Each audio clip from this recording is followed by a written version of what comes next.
The Cast Compass Podcast, hosted by Michelle and Lisa Cast. Welcome to the Cast Compass Podcast. I'm Michelle. And I'm Lisa. And we're a couple of moms, and your hosts on this wild, beautiful ride called life. We're here to help you navigate your next phase, whether that's family building, career shifts, personal growth, or rewriting the story of what your life should look like. Our path hasn't been traditional. IVF, job losses, parenting through chaos, starting over in our 40s. But we've learned how to trust our gut and follow our compass, even when it's scary.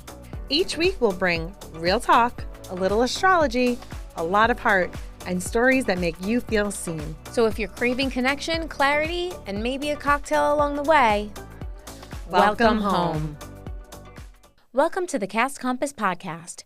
We're Michelle and Lisa, partners in life, moms to our 3-year-old son, Leo. And guides for anyone navigating their next big chapter. I'm Michelle. And I'm Lisa. And this is episode 2, The Unconventional Path. This episode is all about choosing a different path than what the world expects and what that actually looks and feels like. I think we can both safely say, Lisa, that choosing a different path began when we chose to be together. I think it's safe to say that we also chose different paths even before we got together. Yeah. Oh, yeah, because we were theater nerds. Don't forget about that. So, like Lisa said, this episode is all about choosing a different path than what the world expects. And we want to talk a little bit about our personal and professional pivots. We've done a lot of things, right? Fitness, production. Mm-hmm. Lisa works in law. Now I'm transitioning to life coaching. Not a lawyer. I've had job losses. We've done IVF. But I think we both can safely say that choosing a different path began from a very young age. For me, I think when we chose to be together and we said, we are going to do this at all odds. We're never going to tell anyone. It was 2001, being gay was not necessarily accepted. It's not what we expected for ourselves. And we were terrified. For me, even though I knew prior maybe to even meeting you that I was not someone who was necessarily going to just follow the norm. I just loved like people. I wasn't like, oh, I'm so obsessed with boys or, oh, I'm so obsessed with girls. I was like, I need a person. I have a connection with them. That's what I'm attracted to. That's not like the norm. A lot of people fit themselves into a box, right? Even when we made that choice to be together, we were worried about our families. We were worried about being judged. We were worried about how others would react. It really was not a great way to start off a relationship or our early college years. No. But we knew then that even with all the obstacles, we wanted to be together forever. So making that choice, I think, as an adult, even though we were only 18, it was freshman year of college, was when I said, okay, I may have been someone who was open and fluid and whatever, but I am making this choice to love this person against all odds, no matter what people are going to think, even though I'm not going to tell anyone. Nowadays, people can come out and say, I'm going to love who I love no matter what. Mm-hmm. For us, it was, we're going to stay in the closet forever. So that for me was where I think the choice began. Right. I mean, making the choice to accept my sexuality was probably the first big, most certain decision I've ever made. I was even more uncertain about my college path and my, what I was going to do for a living. I was more uncertain about that than the day that I came to say, like, listen, I said to myself, like, you're going to either run from this your entire life or you're going to make what at the time was a tough decision and be who you are, regardless of the fact that it doesn't fit societal norms. Saying yes to knowing I was gay was definitely scary. It was one of those, first scary steps that I ever made. But again, it was the most certain thing that I knew, right? And I think it also then, shortly after that, I met Michelle. Like, as scared as I was to, and this is where, the whole compass thing comes, right? The inner compass, like the direction you're supposed to go in. And so even though I knew it was not what everybody else was going to be happy with, I knew it was right for me to accept my sexuality And then as scary as that was, I thought I was going to be alone forever. I didn't think I would ever be with anybody. I thought I would be in the closet forever. I wouldn't meet anybody. I would not have love in my life. And then shortly after that, I met Michelle. So just like small little framework there of the way saying yes and moving in the direction that you know is right for you, the good things will follow. Yeah, I mean, I had a similar moment when I met you where I had kind of been stuck in a weird friendship, blendship thing. And I was just like, you know what? This isn't serving me. I'm going to let this go. And it had been kind of like consuming me. And when I was able to say, I literally was walking down the street the day that I met Lisa towards the theater that we met at. And I said, I'm done. I'm letting that go. And I walked into the Circle in the Square Theater and Lisa was sitting right there. Talk about fate, y'all. Yeah. I love this for us. Love reliving the moments we met and the decisions we made. I do. It's important. It's important for the people listening to understand that this has been our whole lives. Yeah. Making decisions that most people would not make in order to live the true path. I mean, all the LGBTQ people we know have made the decision. Well, yeah. That and so many other things, which we'll talk about. Totally. Mm-hmm. I mean, that's a great segue. So, you know, we met in college, so we often go back to college when we're talking about where we met, when we're talking about where our career paths began, right? So, I mean, it took me more time than I even care to say to finish college due to a number of circumstances. It was really hard for me to not finish in 4 years, intern, and start working like so many of my peers were doing. I came from a family that didn't really have the means. They did try to give me everything, but, you know, college was not paid for. And my dad said, "You're choosing a very expensive school. I don't want to see you get into debt." And I said, well, this is what I want to do. And no one is ever going to tell Michelle Cass no. This is true. No, it's true. That's also the beauty of you. Like, you also believe that you can make anything happen. Thank you. And, you know, Lisa and I went out on our own at a young age. I still hadn't finished college. And so began our journey of survival.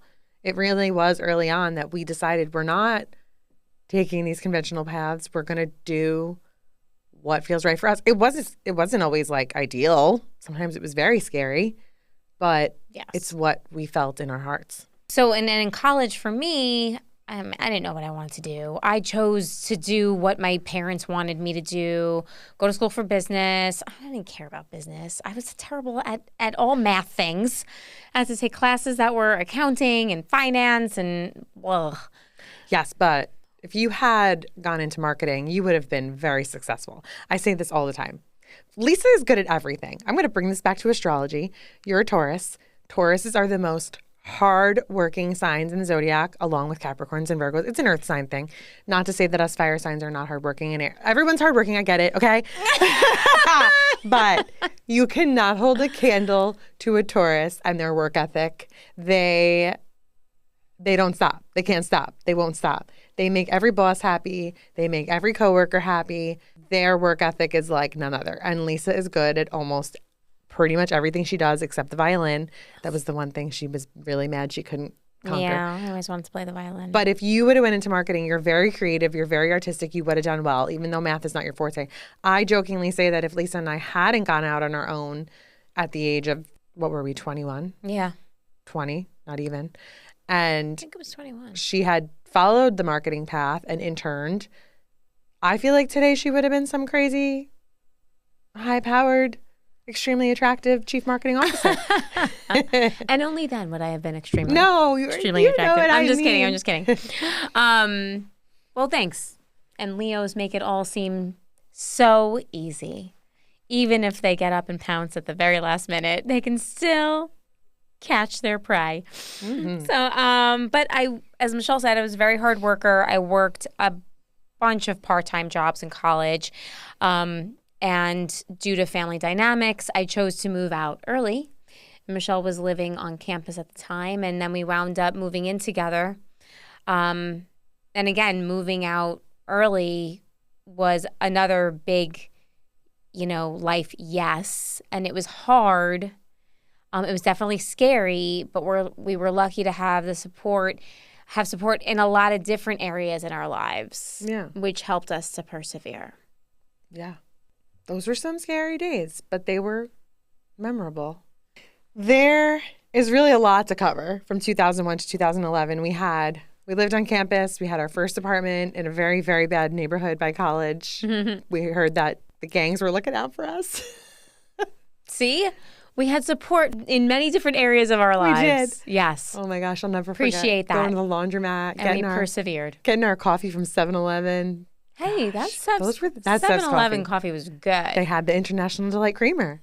Yeah, and we drank it. We drank it by the gallon. We sure did. And we gained a lot of weight. We were not fit at that time. Then we had our second apartment. We lived above Jean Smart. Not really Jean Smart, but that was her nickname.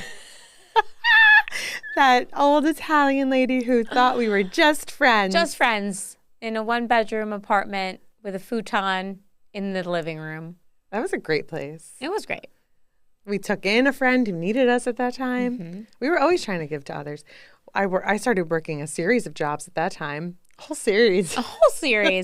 You tried the office job. I did. Ugh. Yeah. Didn't work well. I mean, it was fine. Just the people that worked there weren't great. Yeah, they were weird. And then I ended up at Fridays as a waitress. And you made all the cashish. All the cash. All the cash. We traveled. We saved that cash. We made amazing friends that we're still friends with to this day. Yeah. Like literally best friends. Literally. That like we're in our bridal party. So we did we did it. Those early days, they really shaped us and who we were. And then we had our last apartment before we moved to the city, which is where Lisa proposed to me. And after we got married in 2011, we were at a really interesting crossroads. And even prior to that, in 2010, my dad had passed away, and I didn't officially have my degree yet. When I tell you how long it took me to finish college, I told you we graduated high school in 2000. We met in 2001. By 2011, when we got married, I still did not officially have my degree. I was working, like I said, a series of dead-end jobs, and I just wanted to work in my industry. And at that time, we actually auditioned for The Biggest Loser. As Lisa mentioned, we were drinking International Delight. We were drinking. Is this an ad for International Delight Creamer? We were very overweight. And actually, it's bad. I had a gynecologist who I was seeing when we lived in that last apartment before we lived in the city who had been treating me for PCOS. I had PCOS from the age of 18. And at that time, she said, if you don't lose weight, you might not be able to have children. Like, you are going to be pre-diabetic any minute now. Your PCOS is out of control. My ovaries were covered in cysts. I was having so many symptoms, irregular periods, bad skin, hair falling out. It was a mess. And then hair growth. And then hair growth in places where hair should not be growing. And I was scared because we knew even at that early age that we wanted to have kids. Right. And so we knew we needed to do something drastic. I was 300 pounds. 300. I mean, I started pounds. at 315. Yeah. And so I said, well, I need to lose weight. We know we want more for our lives. The Biggest Loser was really popular at the time. Hugely no pun intended. Hugely popular. We went to an open call. Yeah. And we got to the final round twice. We auditioned 2 times. And at that point... No, you auditioned once, and then we auditioned together for the couples audition. Both times made it to the final round. Didn't actually make it to the ranch. But we said, we're going to do this on our own. And that's when we began our journey. But that was also kind of like a moment where we knew, like, that's kind of why we did the podcast, the 4C Fitness Show, because we had known that we had wanted to make that journey something that could inspire others the way being on the show would have. Exactly.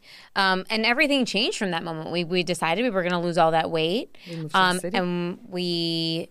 But before that, Yes, we started losing the weight before that. We started losing weight when we were living on Long Island together. We did this crazy thing where we told family and friends that we were going to put ourselves into isolation so that we could focus solely on our weight loss. And some people hated it. And some people were like, okay. Some people met us at the laundromat like we asked them to. Yeah, we said, you can either meet us at the gym, meet us at the laundromat. Maybe if we need to go food shopping, you can come along. But right now, we have to say no to social plans because we can't be sidetracked, can't get derailed. There was too much at stake. It was pretty cool. It was really cool. And we were actually successful. blogged about it a little bit. We did, because Look that's at the old school blog type stuff. Like, if we can dig it up. we should. We have in the past. It Yeah. still exists somewhere on the We've been webs. doing this since 2008. On the 2007. interwebs. Yeah. Crazy. So everything changed from that moment, and talk about choosing a different path than what the world expects. Then we wound up moving to the city, deciding to move to Astoria, which was totally crazy for our family who solely lived on Long Island. And anyone we ever had to visit in Queens or even in Jersey, it was like such a trek. But we did it. We wanted to do it. And we actually each of us had a cousin in Astoria. And we were like, you know what? This is so cool. This just feels like this is it. Like, this is where we should be living. This is what we should be doing. We knew we wanted to have jobs in the city. We knew we wanted more. We were on this health and fitness journey. Like I said, my dad had passed away. I was sitting at my computer one day looking for jobs in my industry, feeling so defeated. And literally the song Firework came on. I just shared about this on my TikTok. And it felt, my dad passed on the 4th of July. It felt like a message from him, like, you're a firework. You got this. Like, go for it. My dad was born in Astoria. Right. And like Lisa said, 2 of our cousins live there. So we were like, we're going to take this plunge. And let me tell you, that plunge paid off. So many of our plunges have. But that was the first one that was like, we took this leap and it was fully worth it. Right. So we were newly married. We were still in a ton of debt and literally taking this giant leap. It paid off immensely. We not only both ended up getting new and lucrative jobs in a matter of months. Michelle finally got a job at a studio in Manhattan. Which is where we did our first podcast. That's where we did our first podcast, which was awesome. But our health and fitness journey really took off. I mean, that's when I lost like 50 to 75 pounds from there. Yeah. It was insane. And then we wound up, coming to our final total of 240 pounds combined. And like we mentioned already, that time everyone was asking us how we were losing so much weight. I was happy to be working in my industry, but I was still craving more creativity. So we started 4C Fitness in 2013. Yeah, that was a lot of fun. It was so much fun. Life continued to take us down different paths. After doing the 4C Fitness show for quite a while. A year. Yeah. We started to run marathons. We moved again within the city. And eventually, after doing a lot of living and a lot of traveling, we began our IVF journey right before COVID hit. Now, we had found our donor. Yeah, and we'll get into this in November 2019. And Michelle's first IUI was supposed to happen in March of 2020, but it got suddenly postponed because the pandemic hit. And then we waited until July. The clinic reopened, and they were like, okay, we have protocols in place, so we're going to pick back up again. So we did the first IUI, Michelle's IUI, in July of 2020. And then after 2 back-to-back attempts, we shifted to IVF. Michelle's first retrieval was in September. Then from there, we were 37 at the time. In July we were, you were 30. I was already 38. I turned 38 in August. You turned 38 in during COVID. Yeah. So 37, 38 is when we really started. Yeah. And at the time, after my first retrieval in September, when we made the decision to shift to IVF, because of our age at the time, we said, well, you know what? Let's do a retrieval for Lisa also, so that we could have a better shot with, 38-year-old eggs rather than waiting until 40, which is another story that we will get to. We did get a normal embryo from Lisa's retrieval, which happened in October of 2020. And it turned out that my first retrieval in September of 2020 resulted in 0 normal embryos. So I did another retrieval then in November of 2020, which is where we got our 2 normal embryos. So 3 retrievals between the 2 of us in the fall of 2020. Yeah. Michelle wound up with 2 normals. Yes. And I had 1 normal. And then, by society standards, we were not following the typical path to motherhood, right? Yeah. Again, unconventional as 2 moms and older women. It's hard. I'm not going to mince words about it. You know, if you can have kids by or around 35, it's definitely going to be easier. That's not to say people are not having kids up to the age of 45, which, because we're 40, Lisa's going to be 43. In 2 Lisa's days. 43. At the time of this being posted, Lisa is 43. Yes. At the time of this being recorded, Lisa is almost 43. That's right. 72 hours to go. Yeah, just a little bit. It was hard. We're two moms. We were older, and it definitely has made the journey. So has our weight made the journey. Because yes, even though we lost all that weight, we have put weight back on. We've always been more voluptuous women. We got pretty small at one time, but you know. It's not in our genetics to be super tiny. Or at least not in my genetics. I'm more to be super Italian, tiny. y'all. We like to eat. So our IVF and fertility journey led us to having our son, Leo. He's now 3. He did end up coming 8 weeks early in February of 2022. Bam. Yeah. Again, an unconventional path. We thought that this little boy was going to come in April. We were having our baby shower in March. Everything was going really well throughout my pregnancy. I did have the placenta previa, but it worked itself out. A couple of weird liver enzyme readings, which probably should have been an indication that something was going on. But bam, I got hit with random preeclampsia, which we'll talk about. Isn't preeclampsia always random? Well, yes, it is. I got hit with it kind of unexpectedly out of nowhere. Right. Isn't it always unexpected? Isn't having a preemie always unexpected? Yes, probably for the most part.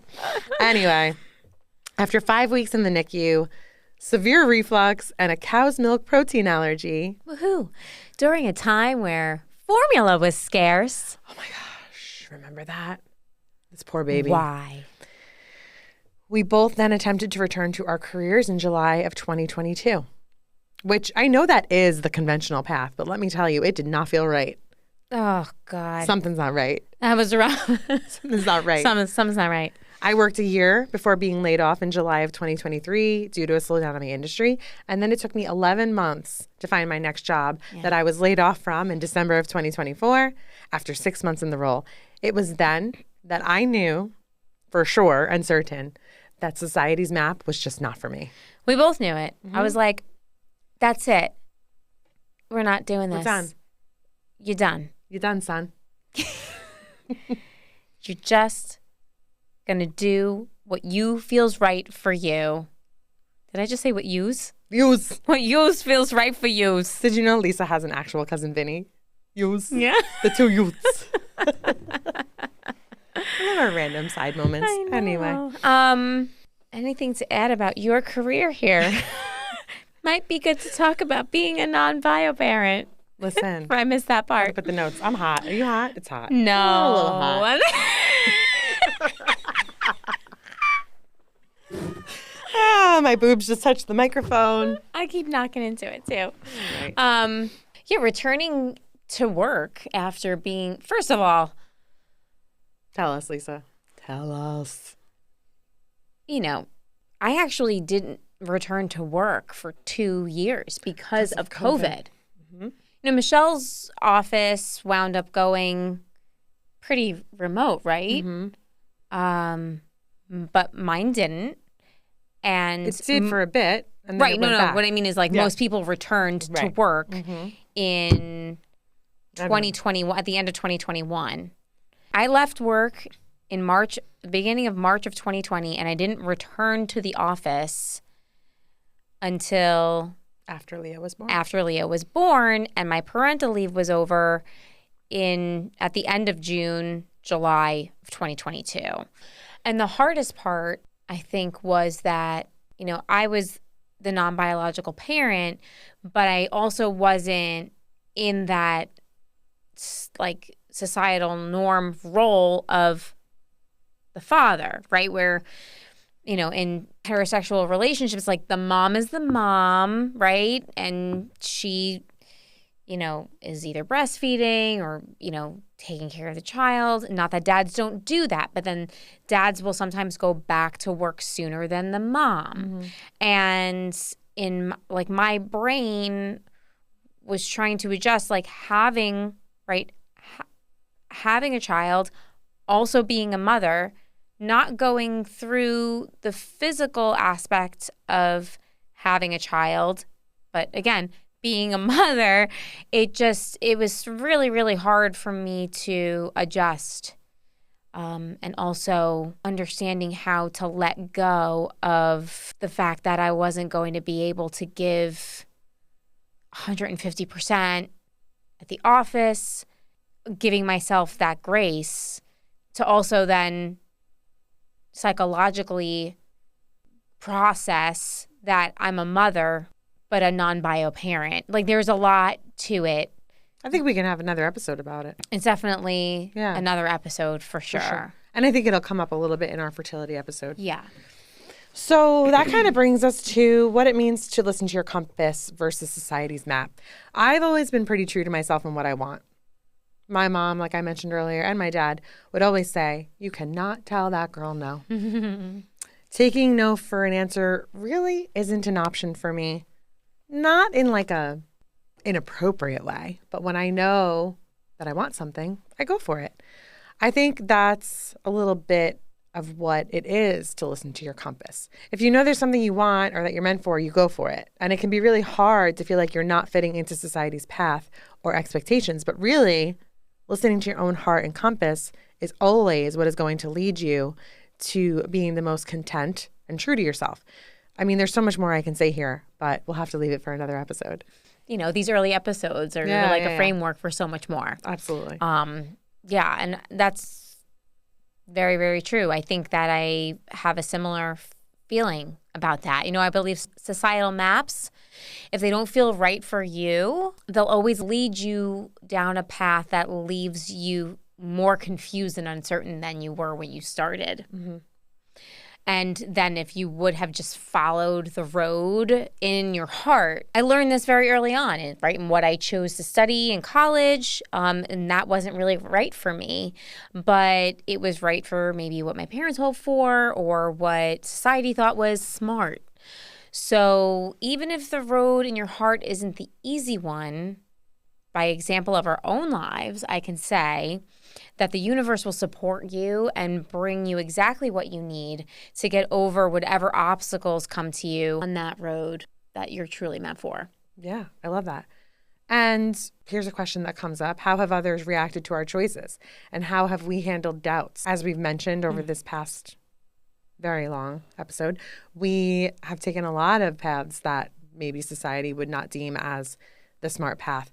I'm very lucky to have supportive parents.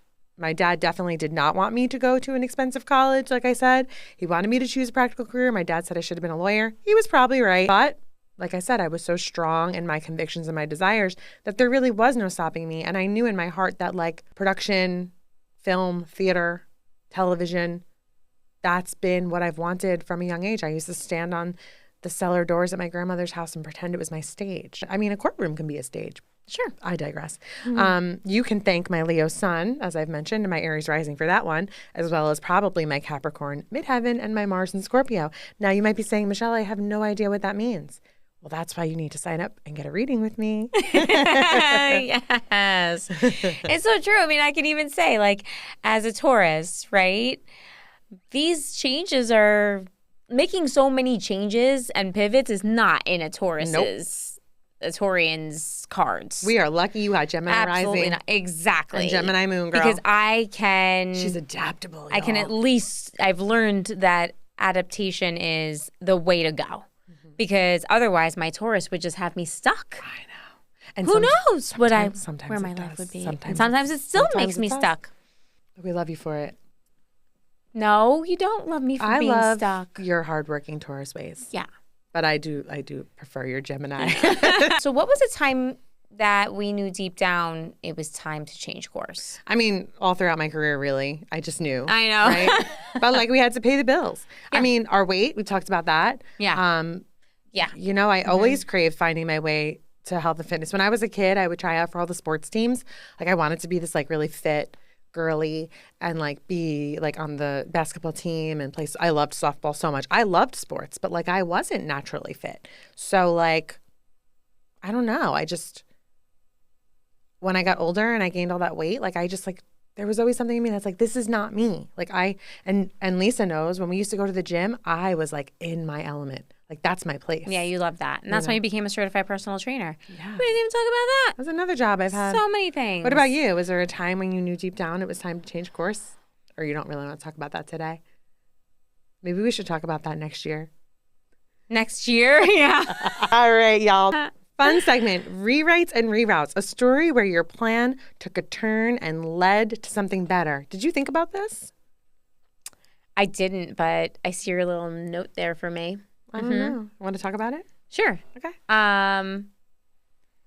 So when we decided we probably should move back to Long Island, with getting pregnant, COVID, but also being closer to family, wanting our children to grow up closer to their grandparents and extended family, we wound up moving back to my hometown. And it was not something we wanted to do. We looked at every house in every other town that was miles away from my hometown, but dun, dun, dun.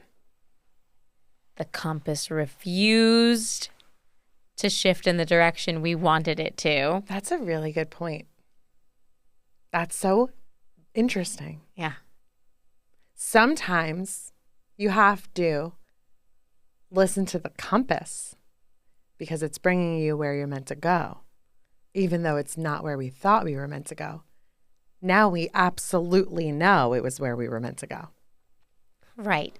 So there's this wonderful home that we went to go look at, and it's right in the middle of my hometown. And it wound up being the home that we purchased. It had everything we wanted. It had literally everything we wanted, except for the fact that it was in my hometown. Find yourself a good realtor who happens to be Lisa's aunt, right, who knew everything we wanted, except for living in Lisa's hometown. She did. She tried so hard for us. She did. She really said, you guys have to see it. I know said, you don't want to live here. here. So sorry. Yeah. You have to go. You have to go. So, and it went so during a time when buying a house was insane. Insane. It went so smooth.